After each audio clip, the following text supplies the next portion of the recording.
Okay, thank you for this introduction. So first of all, spark ignition engines represent approximately 70% of light-duty vehicle engines, which correspond to approximately half of the CO2 emission of the transport. And transport participates to approximately a quarter of the global anthropogenic emissions. So from these observations, there is an urgent need to reduce CO2 emissions of these engines. And so to reach this goal, car manufacturers use extensively numerical simulation in order to overcome this issue. And so in a spark ignition engine, the highly turbulent reactive flow involved in the combustion chamber can be simulated using the direct numerical simulations, DNS, which consists in resolving all the turbulence structure involved in the flow. However, by doing so, the computational time induced is very large, and so avoiding the use of this approach in an industrial context. So an alternative approach is the Reynolds average Navier-Stokes simulations, consisting in temporally averaging the Navier-Stokes equation. And this is made possible through modeling all the turbulence structure involved in the flow, leading to mean solution where the some stochastic events are modeled. And so a complementary approach is the large eddy simulation, consisting in spatially averaging the Navier-Stokes equation, leading so, and this is made possible through resolving the largest turbulence structure while modeling the smallest turbulence structure. And so this leads to temporal evolution of the flow where some stochastic events are predicted. And so car manufacturers use RANS and LES approach, and which both rely strongly on modeling. And so in spark ignition engines, one of the phenomena to model is combustion, and they model the commonly used in engines simulation were developed based on the description of interaction between combustion and turbulence. And this is made possible through the definition of combustion regime, thanks to some adimensional number, the Damköhler number and the Karlovitz number, that compare the turbulence timescales to the chemical timescale. And so with these numbers, we can define in this diagram, Petersburg diagram, three regimes: the flamelet regime, the thin reaction zone regime, and the Bracken reaction zone regime. And so here one may wonder, where do spark ignition engines operate? So first of all, the previous engines used to operate mostly in the flamelet regime, while the new engines operate in the thin reaction zone regime. And this change of regime is mainly due to a drift of a flame in this diagram from the flamelet toward the TRZ regime because of the new technologies involved in these engines, such as dilution with burnt gases. And this change of combustion regime has a strong impact on combustion modeling. And to understand this implication, first we should compare a flame in the flamelet regime to a flame in the TRZ regime. This was already done by numerous studies. And so if we look at a flame in a flamelet regime, as illustrated with this picture from the numerical study, we can see that the flame remains infinitely thin and that the isosurface of progress variable seem to be parallel to each other. But when we look at a flame in the TRZ regime, we see that the flame is mainly thickened, and as illustrated by Savre et al. In their direct numerical simulations, this thickening is mainly due to a broadening of the preheat zone, while the reaction zone remains thin. Then several studies investigated the impact of TRZ regime on the flame propagation. This is done through the propagation speed ST, which is often estimated with this product involving reaction-related speed and the wrinkling of the flame. In the flamelet regime, note that the increase of turbulent flame speed is mainly due to the increase of the wrinkling of the flame. And so in the flamelet regime, the reaction-related speed is often considered constant and close to the laminar flame speed SL0. But some experimental studies showed that in the TRZ regime, the increase of the turbulent flame speed cannot be explained only with the wrinkling. So suggesting that W, the reaction-related speed, increases with turbulence, and this increase is mainly due to turbulent mixing. In addition, many experimental studies highlighted the role of the differential diffusion on the propagation of the flame, as reported by Lipaknikov and Chomiak, and as illustrated on this graph, where we plot the burning velocity, the evolution of the burning velocity with the turbulence intensity for different fuel. And we see here that this turbulent flame speed and its rate of increase is strongly depends on the fuel used. And so from this observation, to well understand the implication of these observations, I shall first describe you a standard combustion model used at IFPEN, the coherent flame model, CFM. This model is a flamelet-based model, which was developed based on a geometrical analysis of the flame, where the mean reaction rate is evaluated by decoupling the chemical effect from the kinematic effect. So the chemical effects are evaluated through laminar flame studies because of the first assumption of the flamelet regime, considering the flame as a collection of flamelet propagating locally at the laminar flame speed.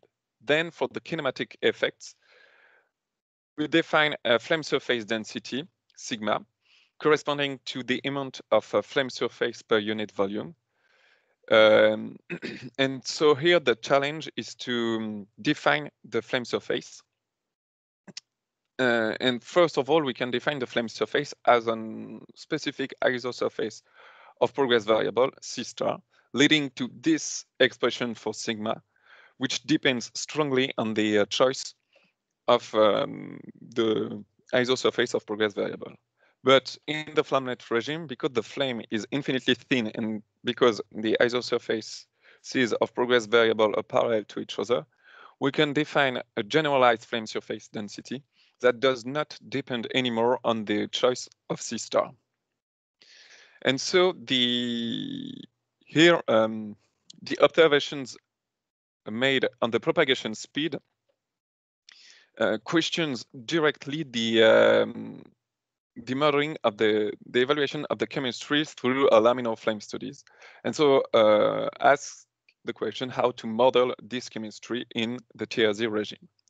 And then the thickening of the flame observed directly questions the validity of the use of a generalized flame surface density in the TRZ regime. And in addition, the CFM approach does not take into account differential diffusion, and so these effects should be accounted for. And so this leads me to the existing attempts to model flame in the TRZ regime. The first attempt was proposed in a theoretical work by Peters, where he proposed to model the flame based on a level set approach using a G equation and a transport equation of the gradient of this G variable. But more importantly, he proposed a model for the local propagation speed of the flame, which is here identified as the displacement speed SD, computed from the right-hand side term of the progress variable equation. And in this work, Peters proposed to use, for modeling the local propagation speed, this decomposition involving reaction-related speed and two diffusion-related speed derived directly from this diffusive term.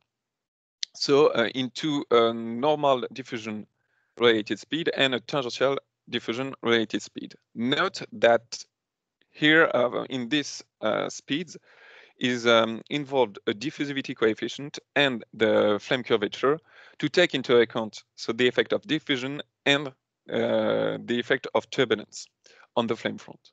And this work can be considered as a starting point for all the different attempts. And if we focus on FSD-based models, the different studies conducted suggest that the key quantities to close are the displacement speed and the stretch due to curvature. However, to my knowledge, all these models are a priori models, and so there is also a need to develop a model that could be used in a posteriori simulations. So this leads me to the main objectives of this PhD thesis, which was to answer the question, can CFM be extended to TRZ regime?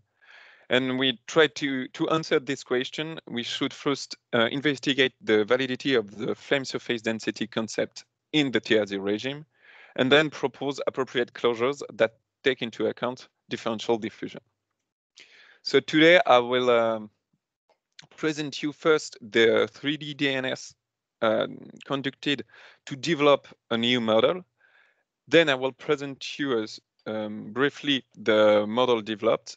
And finally, I will present you some a posteriori run simulations conducted as a first step toward validation. So the DNS conducted, the objective of the DNS conducted was to simulate steady turbulent flame. And this was made possible by using a spectral forcing method proposed by Esvaran and Pope, consisting in adding a forcing term in the momentum Navier-Stokes equation. So the idea here is to maintain and generate a turbulent field in a given volume containing the flame. However, by forcing turbulence in the flame front, we might generate undesired and unphysical perturbations. So we also conducted another set of DNS, but by forcing the turbulence only in the fresh gases. The results from this second set of DNS are very similar to the first one. So today I will only focus on the set of DNS where the turbulence is forced in the whole domain. And then the flame chosen in this simulation was a premixed isooctane flame at stoichiometry using a two-step chemical mechanism involving 6 species. However, in real combustion, there are multiple reactions and multiple species that are involved. So we also conducted one simulation with an analytically reduced chemistry, leading to a mechanism with 31 species and approximately 200 reactions. And here too, the results are very similar to the two-step chemical mechanism. So today I will focus only on the two-step mechanism. And so here is an overview of the simulations conducted on the Petersburg diagram compared to the existing DNS. So during this PhD, we have simulated first a flame in the flamelet regime, case A as a reference, and then 3 flames in the thin reaction zone regime by increasing the Karlovitz number, by increasing the turbulence intensity while keeping the integral length constant. Today I will focus only on 3 of these cases. And note that we have conducted this case twice. First, using the Lewis number of the two-step mechanism, defined as the ratio of thermal diffusivity and species diffusivity. And these Lewis numbers are greater than 1, as illustrated with the Lewis number of the fuel of 2.9. And then we simulated these flames a second time, but by setting all the Lewis number to 1. And this allows us to investigate the effect of differential diffusion on the flame. So now, sorry. So here we can we look at the spatial and temporal evolution of an isotherm in the reaction zone for the flames simulated. We see that by increasing the Karlovitz number, the wrinkling scales decrease. And if we focus on a high Karlovitz number case, we can compare the non-unity Lewis flame with the unity Lewis flame. We see 2 main differences here. The unity Lewis flames seems to be more wrinkled by turbulence than the non-unity Lewis flame. And for this case, the heat release rate on the isotherm is constant, while for the non-unity Lewis flame, it highly fluctuates.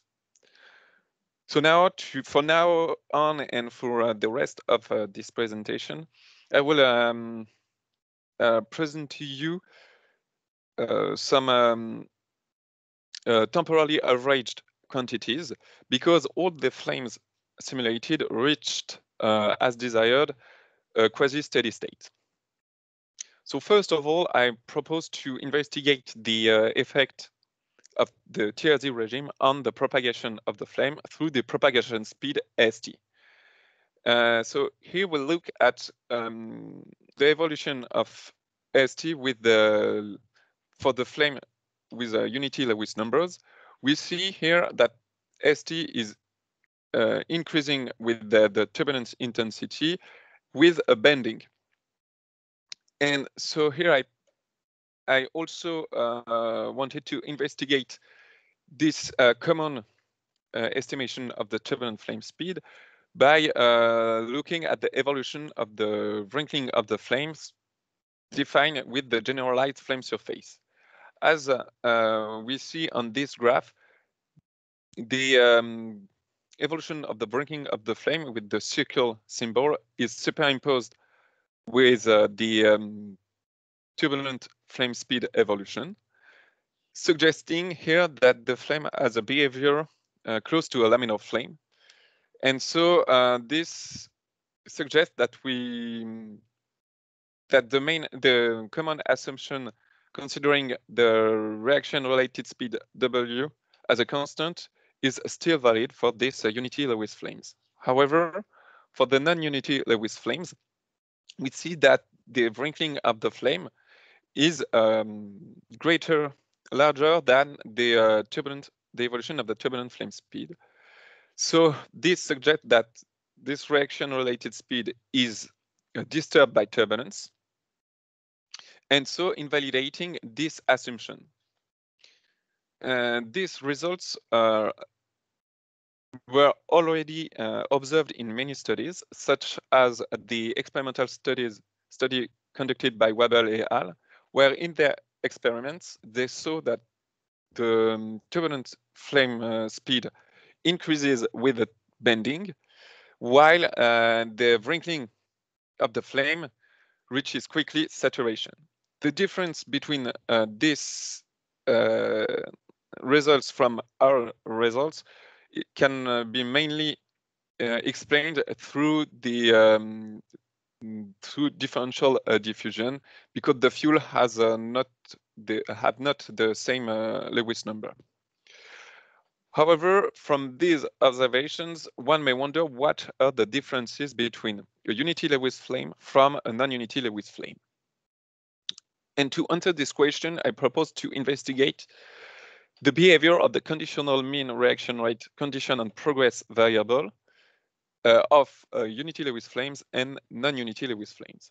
First, for the unity Lewis flame, we see here that for all the cases simulated, the profile of the mean reaction rate is superimposed with the profile of the laminar flame with the dashed black lines. But so this suggests that the flame behave like a laminar flame. But for the non-unity Lewis flames, we see that, as we could expect, the this mean reaction rate profiles strongly decreases. But note that for progress variable close to 0.8, the curves for each case are close to each other, suggesting that in this zone, the flame the flame behave like a flame in the flamelet regime. And so to investigate this assumption, we can look at the structure of the flame through the thickening factor defined by Asdan et al. As the ratio of the conditional mean gradient progress variable of a reference case and the case studied. Here, the reference case is chosen as case A, the flame in the flamelet regime. And so for the unity Lewis flame, we observe a thickening of the preheat zone on this graph, while for the rest of the flame, this thickening factor is close to 1, suggesting a flamelet structure of the flame. And for the non-unity Lewis flames, we also observe this thickening of the preheat zone, but when the progress variable increases toward burnt gases, this thickening factor decreases, leading to a thinner flame toward the burnt gases. Note that this thickening factor for a progress variable close to 0.8 is close to 1, suggesting a flamelet structure in this zone.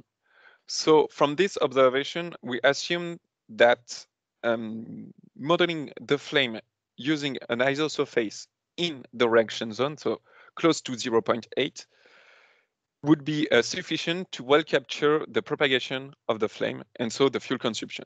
And so to investigate the implication of this approach, we can compare the proportionality factor between the normalized turbulent flame speed and the wrinkling of the flame using the generalized approach with I0 involving the generalized flame surface, and using the isosurface approach with I0 star involving the area of an isosurface of progress variable at C star equals 0.8. And so here is the results for both flames. So for the unity Lewis flame, we see here that both factors are almost superimposed and present an almost constant evolution with the Karlovitz number close to 1, suggesting here and confirming that the flame behaves like a flame in the flamelet regime.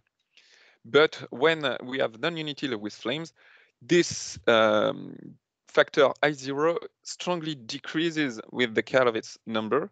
But when we use the isosurface approach, I0 star present increased values that are closer to 1, suggesting that the flame in the reaction zone behave like a flamelet, like a flame in the flamelet regime, and that this suggests that it might be easier to model a flame through an isosurface in this reaction zone. So this leads me to the approach chosen for modeling a flame in the TRZ regime. And the idea here is to model a flame using an isosurface of progress variable in the reaction zone. And this is made possible through defining a new progress variable following Knoxen and Pitch, involving a Heaviside function and the progress variable. Then from this variable, we can derive its associated flame surface density corresponding to a fine-grained flame surface density involving a Dirac function. And so with these variables, the equation of CFM become the following for the progress variable and for the flame surface density. So here we have, in these equations, we have 6 terms to model. In my PhD thesis, I have proposed closures for all of these terms, but today we will focus only on 2 of these terms, the term T1 and T5, involving the displacement speed and the stretch rate due to curvature.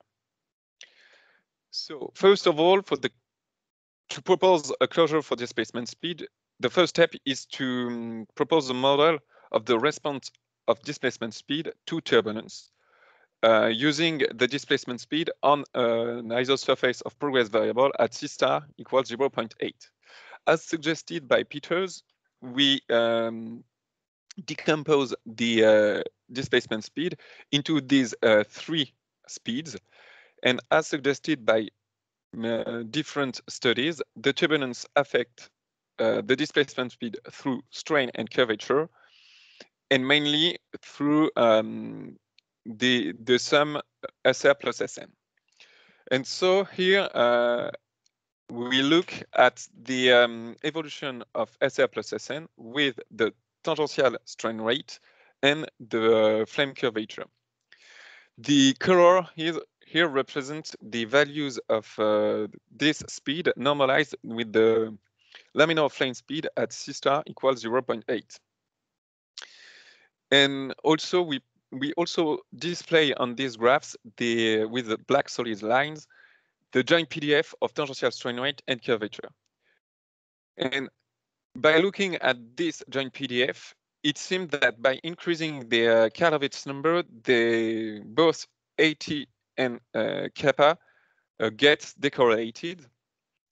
And if we focus on the highest Karlovitz number case D, it seems that the evolution of SR plus SN with AT is monotonous, while the evolution with the curvature of the flame is non-monotonous.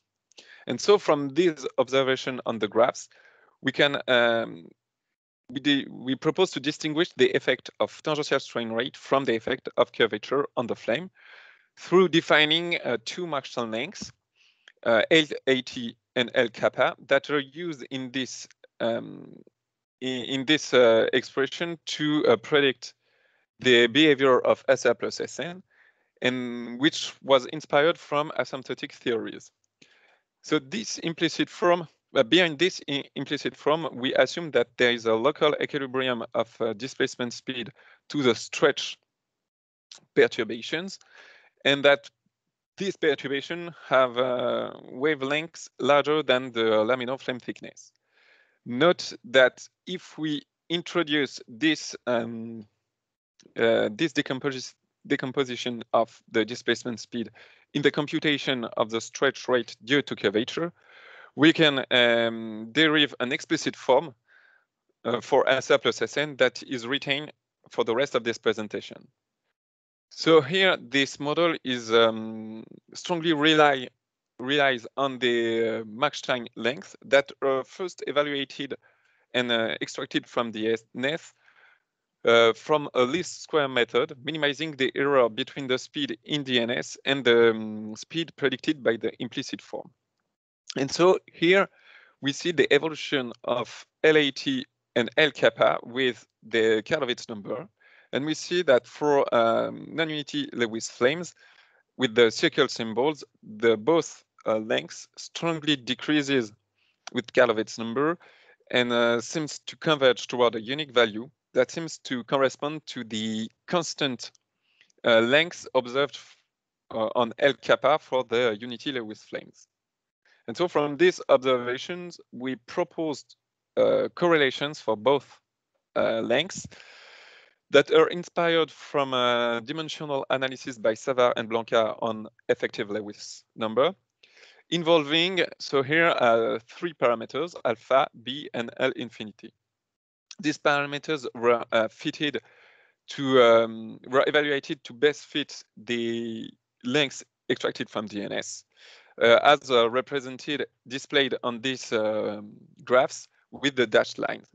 Note that for the lowest Karlovitz number case A, we have significant error on between the lengths from DNS and the correlations. So now we have a correlation for the correlations for the Mach-Chern lengths. We can investigate the behavior of this model, the explicit formula. So to investigate this behavior on this graph, we decided to fix a value for the curvature, the flame curvature, to look at the evolution of SR plus SN with the tangential strain rate AT star, with the in black solid lines where the error bars represent the variance of this displacement speed in the DNS. We also displayed here the joint PDF with the gray dotted lines, and the red line represents the prediction from the model. And so, as we can see here, the model is able for each case to reproduce the linear evolution of the speed with AT star, and with a very good agreement with DNS inside the joint PDF. Similarly, we fixed a value for AT star, and so the explicit formula is able to predict the non-monotonous evolution of the speed with the flame curvature, with a very good agreement with DNS inside the joint PDF. Note that this model presents a divergence for a negative curvature, which is logical with the denominator. However, this divergence occurs at the extremity of the joint PDF, suggesting so that it has a weak impact on the prediction of the displacement speed.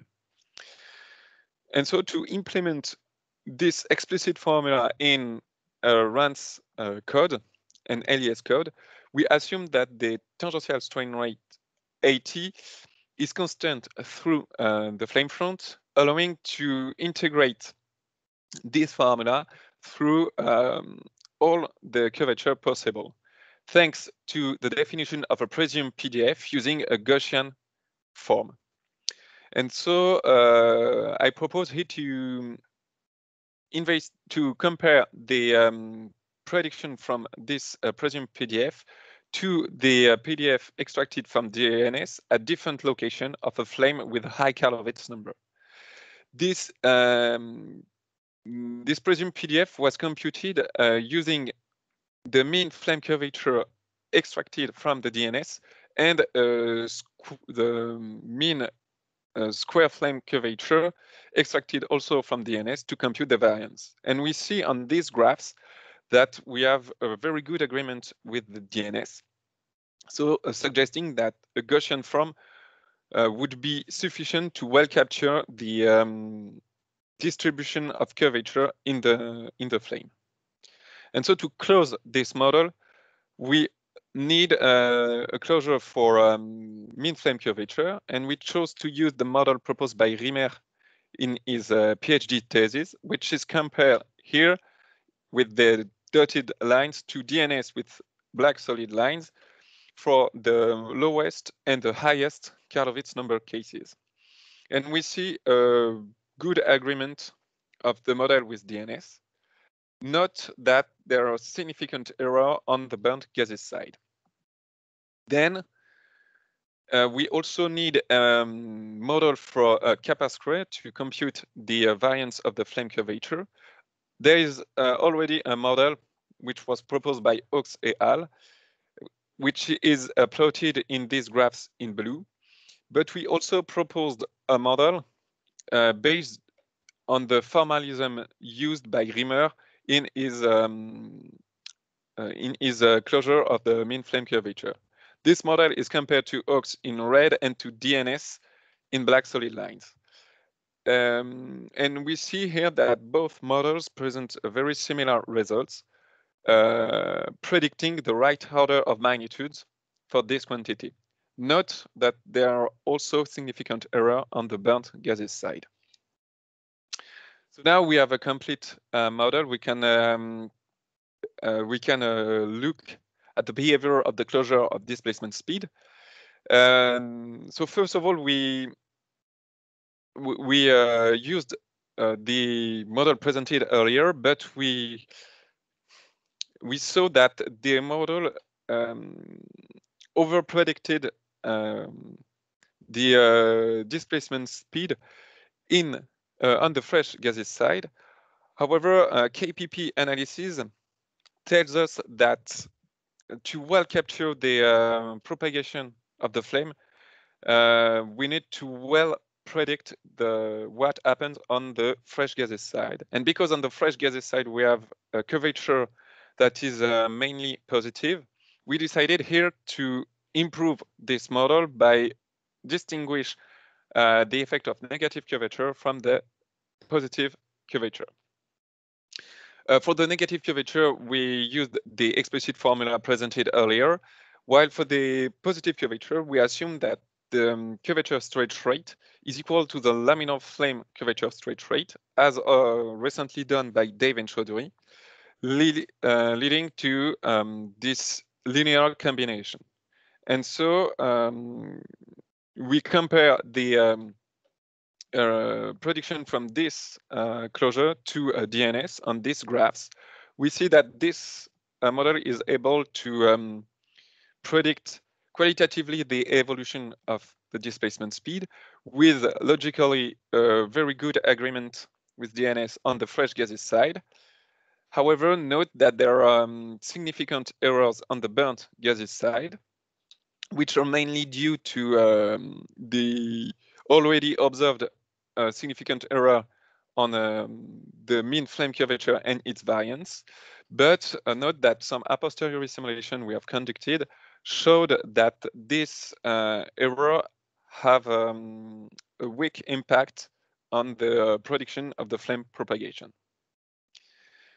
And so to conclude on the model, here is the closure of the mean curvature straight rate, which was deduced from the displacement speed SD star by multiplying under the integral by the flame curvature.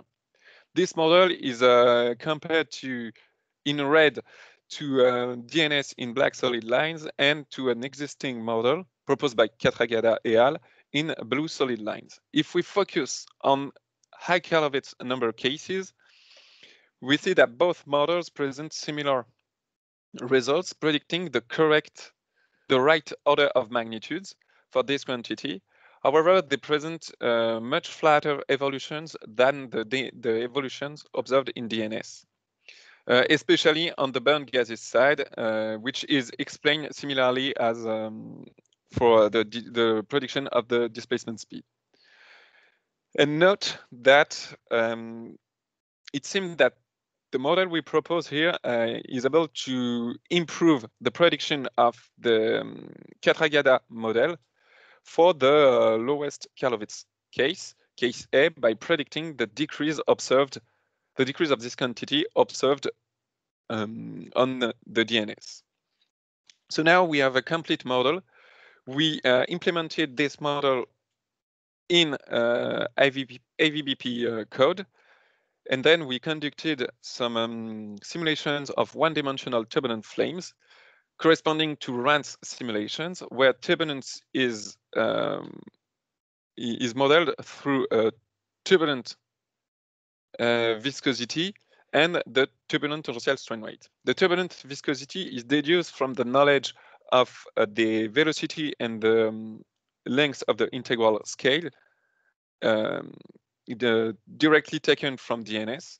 And the turbulent tangential strain rate is also deduced from these quantities, but and also using the model parameter alpha, which is kept constant for all the flames simulated, but was chosen to fit the lowest Karlovitz cases, case A and case A1.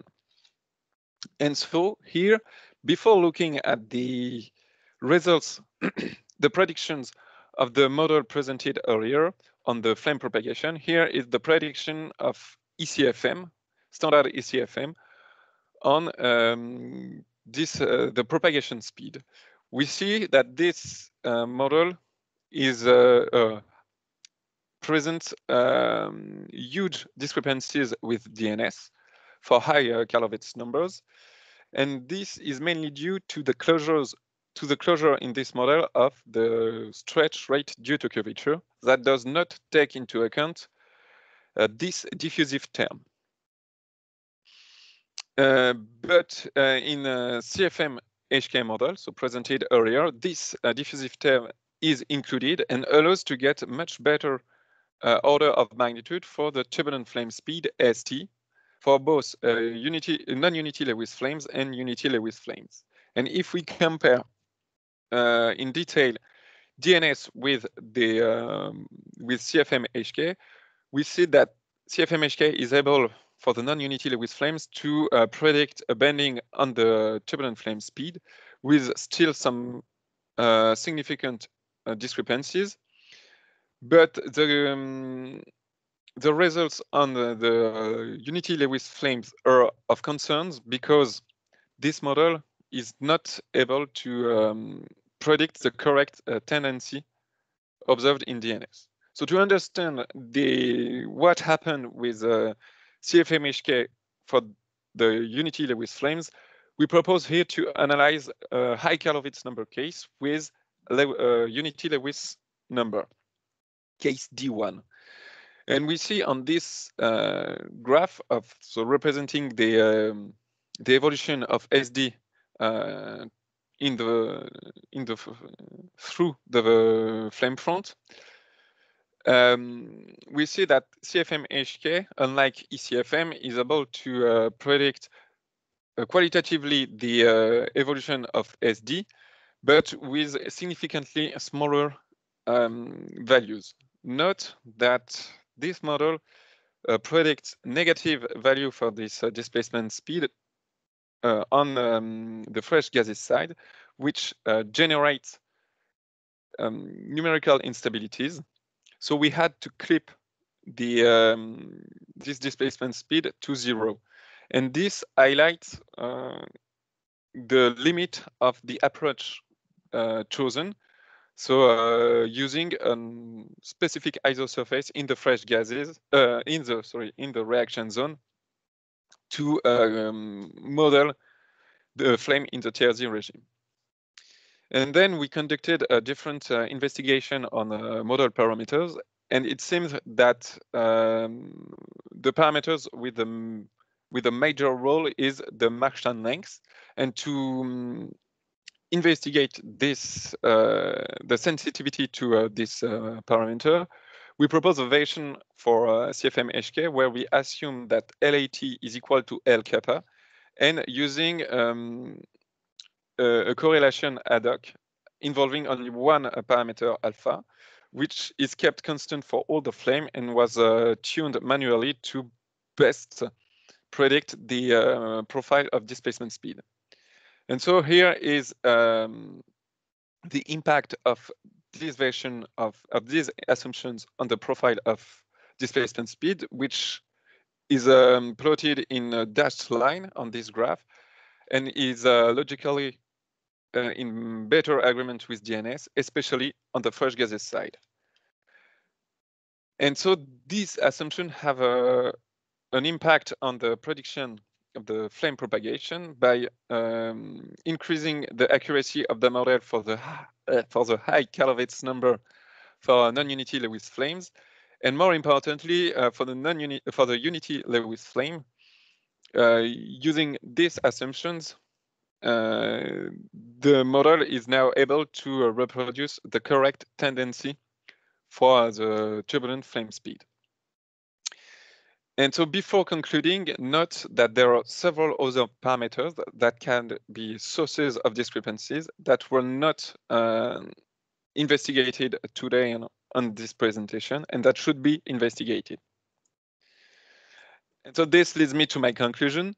So during this PhD thesis, I think we were able to positively answer the question, can CFM be extended to TRZ regime, through the analysis of a 3D DNS of steady turbulent flames.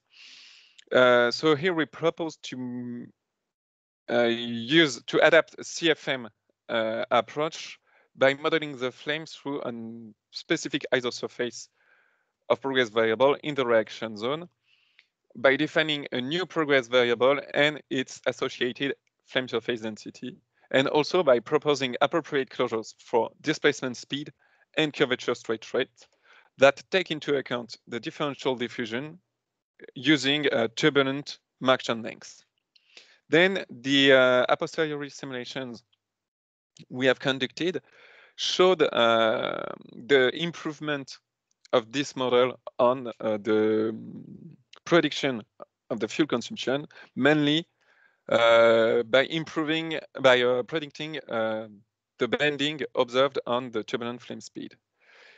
These simulations also highlighted the potential of the use of a model based on turbulent Mach-Chern lengths for displacement speed. But they also highlighted some issues that should be further investigated.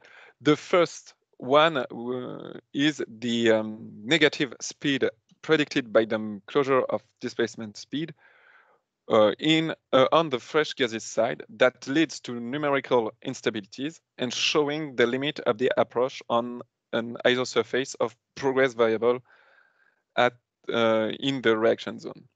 Then the other main issues are mainly linked to the approximations made for the model of displacement speed, assuming a local equilibrium of SD to stretch perturbations, leading also to a strong sensitivity to Mach-Chern lengths. And so the last issues is the modeling of this turbulent Mach-Chern lengths, because in this PhD thesis, we propose some correlations that are only valid for isooctane at stoichiometry. And so there is a need to investigate how these lengths behave for other fuels and what are the factors that influence their evolution with the Karlovitz number.